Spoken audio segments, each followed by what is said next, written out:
Et salut tout le monde, bienvenue dans une nouvelle vidéo des armes et la science by Jérémy.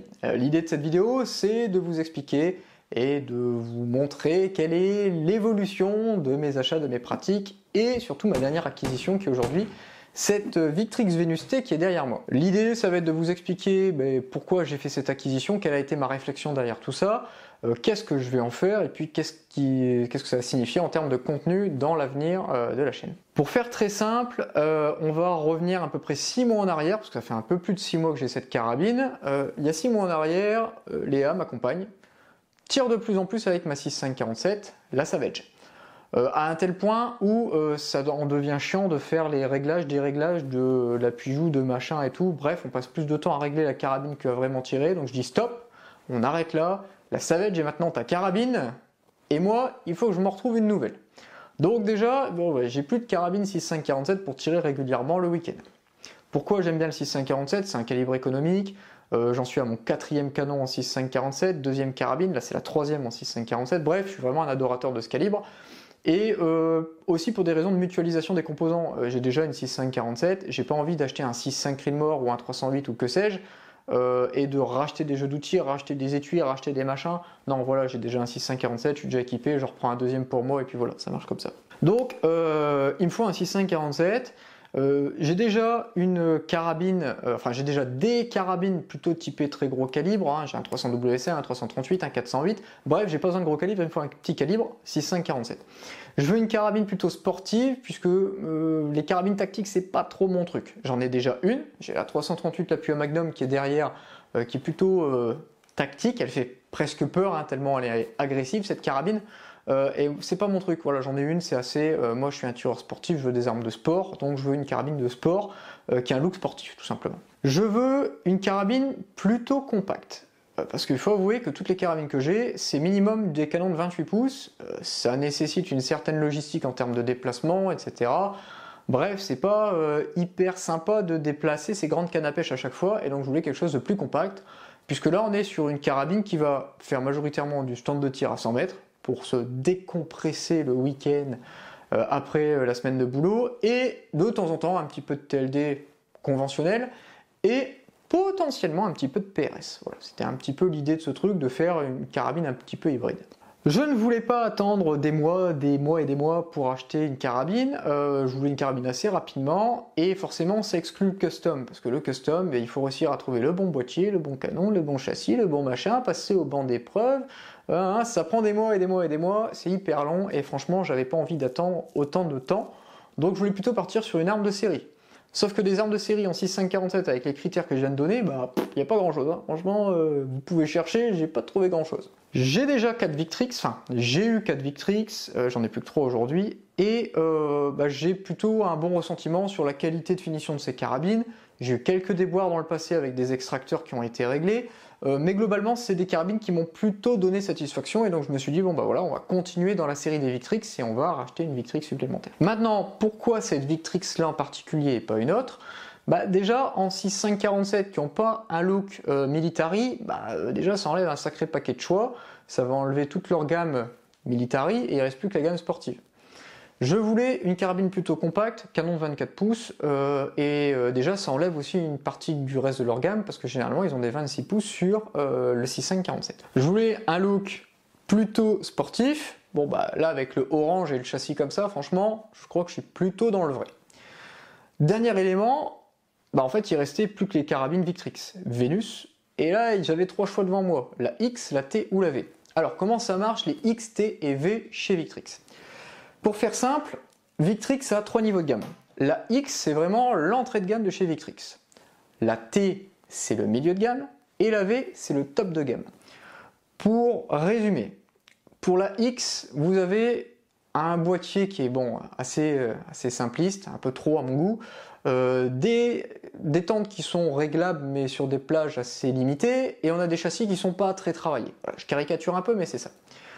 Sur la T, on a un boîtier avec 6 tonneaux en tête, une culasse flûtée, un boîtier qui accepte des chargeurs double stack, un châssis qui est quand même nettement plus évolué, une détente qui est plus réglable. Bref, je trouve que c'est un très bon choix, c'est un vrai bon milieu de gamme de chez Victrix.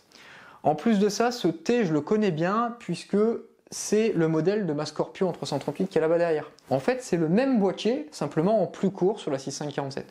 Et ce boîtier sur la 338 Lapua Magnum m'apporte parfaite satisfaction, et donc ça m'a motivé dans le fait de reprendre une Venus T, qui est le milieu de gamme de chez Victrix. Si on termine sur la Victrix V, donc la Venus V, qui est le top de gamme de chez eux, qu'est-ce qu'elle a de plus particulier? Alors la détente est plus réglable, plus fine, de meilleure qualité. On a un châssis qui est encore plus travaillé que celui-ci. Et on a surtout un boîtier de culasse avec 3 tenons asymétriques en tête et un revêtement qui est juste fantastique d'un point de vue fluidité. Mais de là à justifier le gap phénoménal de prix qu'il y a entre la T et la V, franchement je suis pas sûr. Donc, pour être tout à fait franc avec vous, et puis au passage, je remercie l'armurerie des Hautes-Girondes et également CIMAC qui ont participé à cette carabine, puisque je ne l'ai pas payé le prix full public, j'ai eu une petite réduction dessus, mais donc je paye mes carabines, clairement, et franchement, j'avais pas le budget pour acheter une V. Clairement, ça pique, et très franchement, je suis hyper content jusqu'à maintenant des caractéristiques et de tout ce qu'il y a sur cette Victrix V. Donc moi ce que je vous propose c'est que je vous montre un peu les différentes fonctions, les différents éléments, et puis voilà, ce sera déjà pas mal pour cette vidéo. Alors si on commence sur les fonctionnalités de cette carabine, on va commencer de l'arrière pour aller vers l'avant. On a forcément, comme tout châssis qui se respecte, un talon de crosse réglable, aussi bien en hauteur qu'en profondeur. Ok, le tout est monté sur ressort, il y a l'écran, ça se règle hyper facilement. J'ai bien entendu un appui-joue réglable, mais là, premier bémol. L'appui-joue réglable, pour moi, il est un peu mal pensé. Pourquoi? Premier élément, c'est que vous êtes d'accord, quand vous devez nettoyer votre carabine, vous devez obligatoirement passer la baguette dans ce sens. On nettoie toujours du boîtier vers la bouche. Bon, le problème étant, c'est qu'en position basse, je viens me taper l'appui-joue, et en position haute, je suis bien emmerdé avec les tiges là. Je ne peux pas. Donc je dois obligatoirement enlever mon appui-joue.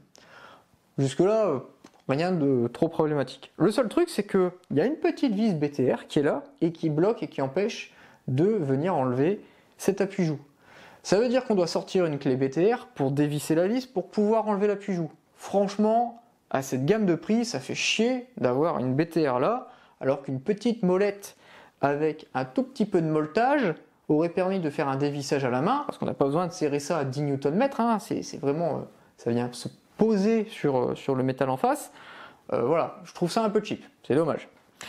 Ensuite, donc on a une crosse qui est fixe, on n'a pas la possibilité de faire la crosse pliable. Je trouve ça un petit peu limite. Franchement, aujourd'hui, beaucoup de carabines proposent des crosses pliables. On a des jeux qui sont, pour ainsi dire, inexistants. Bon, c'est pareil, c'est un peu con, j'aurais bien voulu avoir une crosse réglable, mais je tiens aussi à vous signaler que c'est une carabine que j'ai achetée il y a 6 mois et que depuis, ils ont changé leur gamme et maintenant ils ont la Venus Pro. Et la Venus Pro, en fait, elle vient corriger la plupart des problèmes que je suis en train de vous citer là.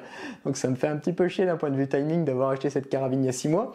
Mais bon, c'est comme ça, hein. On ne peut pas prévoir les développements de ces carabines là.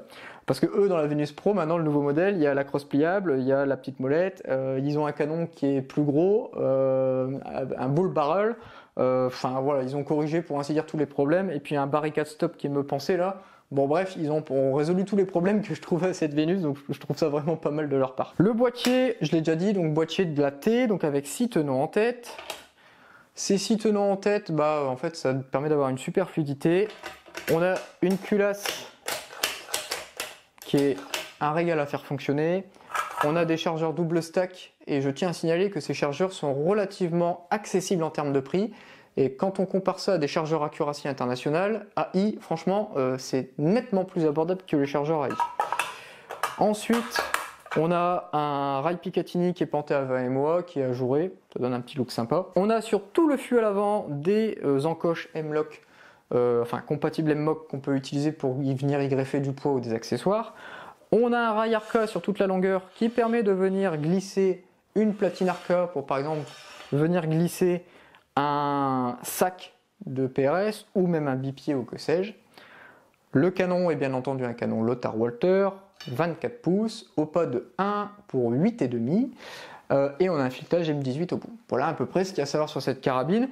Cette carabine a aujourd'hui à l'instant T aux alentours de 200 coups, enfin pour être exact 190 coups. La charge est pour ainsi dire développée. C'est une charge avec des 123 grains à l'appui à Sénard, avec de la N150, tout ce qui est plus classique. Je ne cherche pas à faire du trou en trou avec cette carabine, c'est pas une carabine de bench press, c'est pas une carabine de F-class, c'est une carabine de tir récréatif et de tir dynamique.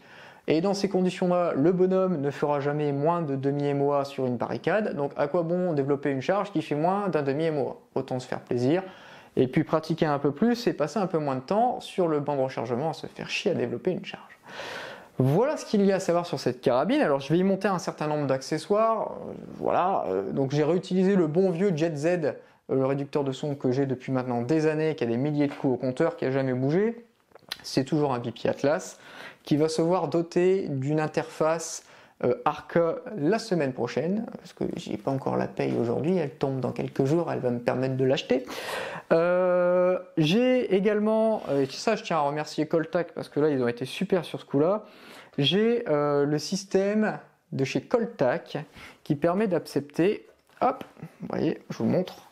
C'est une petite platine, on vient y monter un certain nombre de sacs, donc à savoir qu'il y a 3 sacs qui sont compatibles en termes de dimension en fait, et après il y a plein de coloris, plein de trucs, vous les faites comme vous voulez, mais il y a 3 grandes tailles, hein. Il y a cette taille qui est la forme plate, ils ont la forme tricorne, et ils ont la forme plutôt boudin, si je pourrais me permettre, qui permet de venir directement monter un sac de PRS sous votre carabine, et comme ça lors de vos déplacements, vous l'emportez avec vous. Franchement, c'est hyper qualitatif, en un rien de temps, ça se dessert, ça glisse, ça coulisse, c'est hyper facilement réglable. Franchement, c'est vraiment du super matos. J'ai pas encore eu l'occasion de m'en servir sur des barricades, mais il me tarde de le faire. Voilà, bon, puis j'ai une bonne vieille Athlon, je sais même plus ce que c'est comme modèle là-dessus, enfin bref, la classique, et voilà. Bon, à peu près tout ce qu'il y avait à savoir sur cette Victrix. On va se rejoindre plus tard sur des vidéos où est-ce que je serai au stand de tir en train de tirer et de l'essayer.